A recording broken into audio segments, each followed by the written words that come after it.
नमस्कार। आज हम कक्षा 12 की पुस्तक आरोह भाग 2 के पाठ श्रम विभाजन और जाति प्रथा को पढ़ेंगे। यह पाठ अंबेडकर जी के विख्यात भाषण एनिहिलेशन ऑफ कास्ट 1936 की ललई सिंह यादव द्वारा किए गए हिंदी रूपांतर जाति भेद का उच्छेद के 2 प्रकरणों के तौर पर है। एक भाग का नाम है श्रम विभाजन और जाति प्रथा और दूसरे भाग का नाम मेरी कल्पना का आदर्श समाज है। यह तो आप सभी जानते हैं कि भारतीय संविधान के निर्माताओं में एक डॉक्टर भीमराव अंबेडकर जी थे। उन्होंने जीवन भर दलितों की मुक्ति और सामाजिक समता के लिए संघर्ष किया। दलित जाति में जन्म लेने के कारण अंबेडकर जी को बचपन से ही जाति आधारित उत्पीड़न, शोषण और अपमान से गुजरना पड़ा था। इसलिए जब विद्यालय के दिनों में उनसे उनके अध्यापक ने पूछा कि तुम पढ़ लिख कर क्या बनोगे, तो भीमराव जी ने कहा कि मैं पढ़ लिख कर वकील बनूंगा, अछूतों के लिए नया कानून बनाऊंगा और छुआछूत को खत्म करूंगा। उन्होंने अपना पूरा जीवन इसी संकल्प के लिए लगा दिया और निम्न जाति के लोगों को समान अधिकार दिलाने का प्रयास किया। पाठ पढ़ने से पहले हमारे मन में प्रश्न आता है कि ये जाति आखिर है क्या और उसके आधार पर या श्रम विभाजन क्या कहलाता है। तो सर्वप्रथम हम जान लेते हैं कि जाति क्या है। हमारे भारतीय समाज में बांटे गए वर्ग जाति कहलाते हैं। कुछ वर्गों को हमने ऊंची जाति के अंतर्गत और कुछ को नीची जाति के अंतर्गत रखा है। हमारा समाज 4 वर्गों में बटा हुआ है: ब्राह्मण, क्षत्रिय, वैश्य और शूद्र। ये चारों मुख्य जातियां कहलाती हैं और इनके अतिरिक्त और विभिन्न जातियां हैं, जैसे अनुसूचित जाति, जनजाति। हमारे भारतीय समाज में जातियों के आधार पर श्रम का विभाजन किया हुआ है कि जाति के आधार पर ही कोई व्यक्ति कार्य करता है, अर्थात उसके जन्म से पूर्व ही उसका व्यवसाय, उसके कार्य का निर्धारण कर दिया जाता है। आपने सुना होगा कि कुछ जातियां जिन्हें समाज अछूत कहता है, जैसे शूद्र जाति के लोग सफाई का कार्य करते हैं।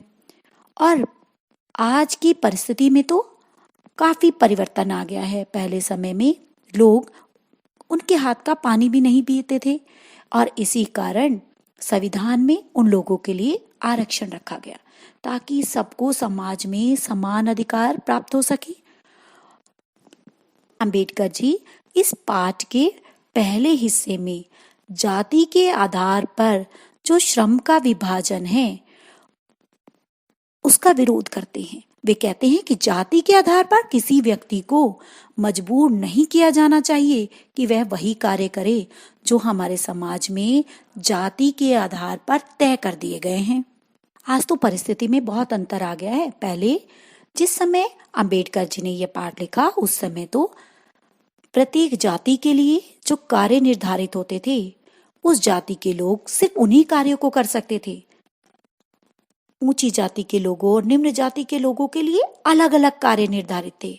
निम्न जाति के लोग चाहे वे कितने भी प्रतिभाशाली क्यों ना हो, कि उनके अंदर कार्य के प्रति कितनी भी लगन क्यों ना हो, कितनी भी प्रतिभा क्यों ना हो, वे अपने लिए निर्धारित कार्य के अलावा कोई और कार्य नहीं कर सकते थे।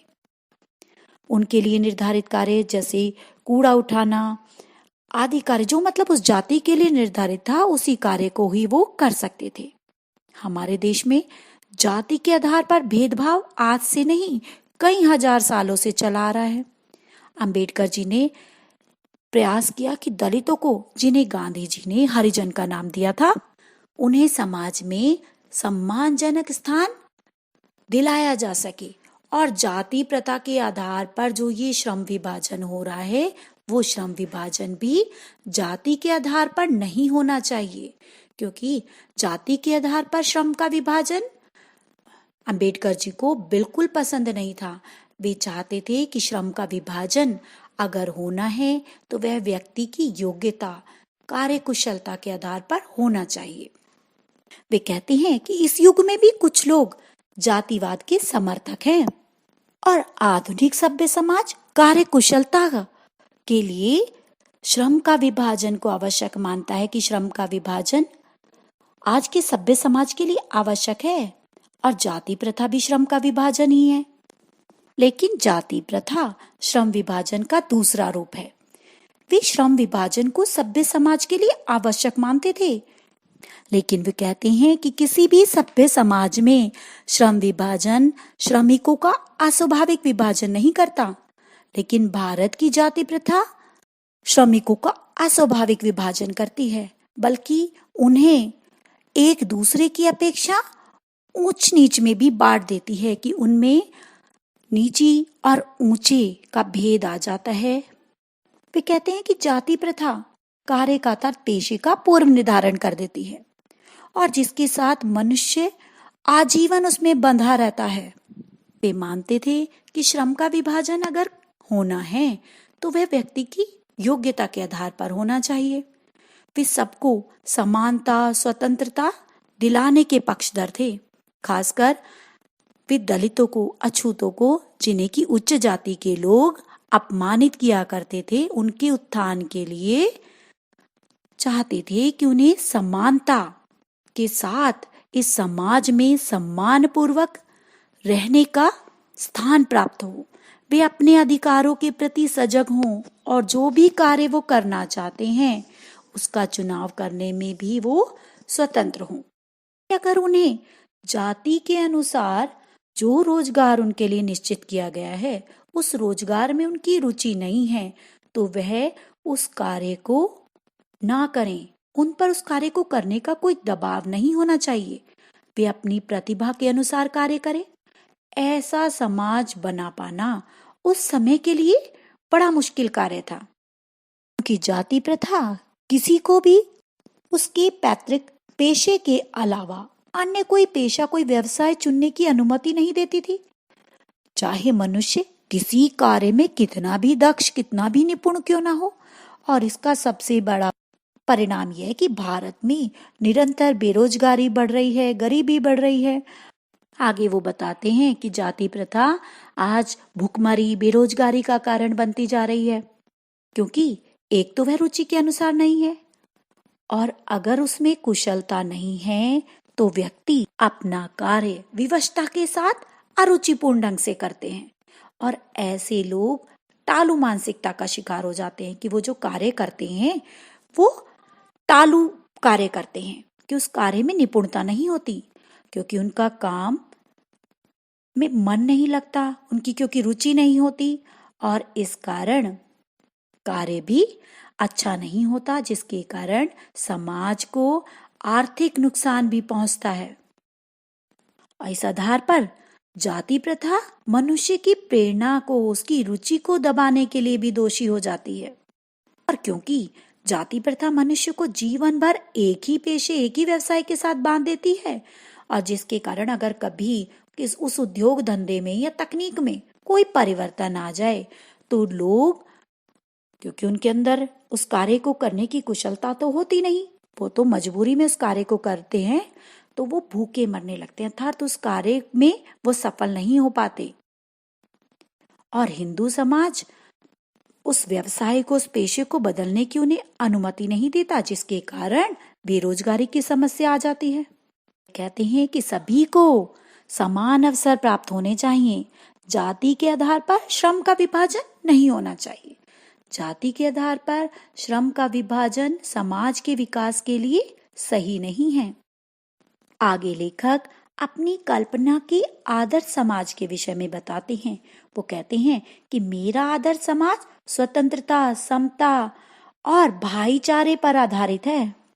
लेखक की कल्पना का आदर्श समाज वह है जिसमें स्वतंत्रता हो, समता हो, भाईचारे का भाव हो और जिसमें किसी को कोई आपत्ति नहीं होती। समाज में गतिशीलता होगी, सभी लोग प्रगति करेंगे। कोई भी परिवर्तन जो समाज में चाहते हैं कि हो, वो वांछित परिवर्तन समाज में तुरंत सब तरफ फैल जाएगा, क्योंकि समाज में समभाव होगा, समता होगी और ऐसे समाज में सबका सब कार्यों में संभाग होना चाहिए। सबको सबकी रक्षा के प्रति सजग होना होगा। सभी एक दूसरे का सम्मान करेंगे।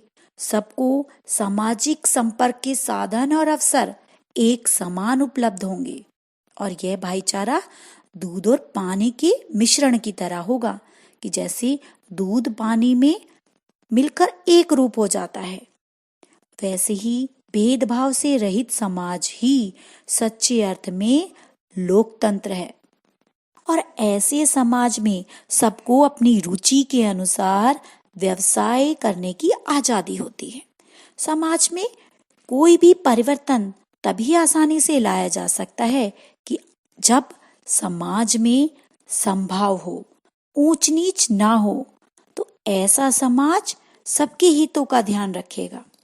आगे वो कहते हैं कि आवागमन, जीवन और शारीरिक सुरक्षा की स्वतंत्रता का तो कोई भी विरोध नहीं करता। संपत्ति रखने, औजार रखने, सामान रखने के अधिकार पर भी किसी को कोई आपत्ति नहीं होती, परंतु मनुष्य के कार्य करने की स्वतंत्रता के अधिकार पर लोग क्यों तैयार नहीं होते? इसके लिए अपना व्यवसाय चुनने की स्वतंत्रता तो उन्हें देनी ही होगी। और इस स्वतंत्रता के अभाव में अगर ये स्वतंत्रता, व्यवसाय की स्वतंत्रता उन्हें प्राप्त नहीं होगी तो मनुष्य दासता में यानी परतंत्रता में ही जकड़ा रह जाता है। और दासता केवल कानूनी ही नहीं होती, दासता वह भी होती है जहां दूसरों के द्वारा निर्धारित कार्यों को, व्यवहार, कर्तव्यों को मनुष्य को पालन करना पड़े, वह भी दासता कहलाती है। जब जन्म से पूर्व ही कार्य का निर्धारण कर दिया जाए और मजबूरी में मनुष्य को वही कार्य करना पड़े तो यह भी दासता कहलाती है। आगे वे कहते हैं कि मनुष्य की क्षमता 3 बातों पर निर्भर करती है, कि उसकी क्षमता को 3 बातें प्रभावित करती हैं। पहली शारीरिक वंश परंपरा, दूसरा सामाजिक उत्तराधिकार और तीसरा मनुष्य के अपने प्रयत्न। इन तीनों ही दृष्टियों से मनुष्य समान नहीं होते, परंतु तब भी क्या समाज को उनके साथ असमान व्यवहार करना चाहिए? लेखक मानते हैं कि वंश परंपरा और सामाजिक प्रतिष्ठा के आधार पर असमानता नहीं की जानी चाहिए, क्योंकि इससे केवल सुविधा संपन्न अमीर लोगों को ही लाभ मिलेगा। वास्तव में प्रयास मनुष्य की खुद के वश में होते हैं और वंश और सामाजिक प्रतिष्ठा उसके वश में नहीं होती। इस कारण वंश और सामाजिकता के आधार पर असमान व्यवहार करना अनुचित है।